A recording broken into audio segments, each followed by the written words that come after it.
Assalomu alaykum tomoshabinlar aziz. Xo'p hastین؟ این همین ویدیویی که کرده ایستادیم عربه است، عربه چهارچرخه فایتون آمریکا. شاید زیاده از 100 سال شده باشه. ببینید فقط در رنگ پر کرده، نگاه کرده اگر اصلا ببین که یک اطرافش ببینید. اینه حتی bayrak آمریکا در اینجا نصب کردگن.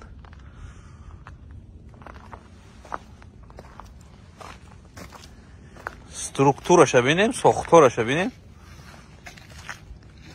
آهن بلوش.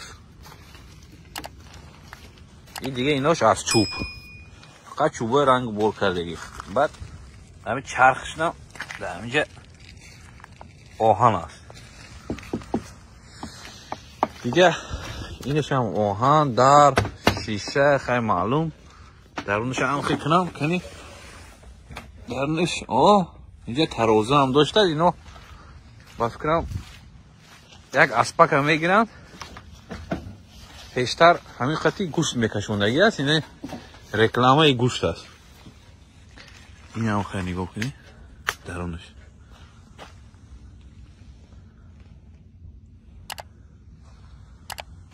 این کردو چیوا موندگی است، مخصوص برای گوشت کشانی بوده است. این وقتی که تکنولوژی های نو نبود، ماشین نبود، البته آدم‌ها از خر و اسب و این چیزا استفاده میکردن. بعداً عربه پیدا شد. خیلی بعد عربه اینو میبینیم که امروز تکنولوژی در اوج است. خدا خواهد حالی ماشینای مثل سامالوت پیدا میشه. میشینید دیگه این طرف اون طرف در 1 دقیقه پرده میره.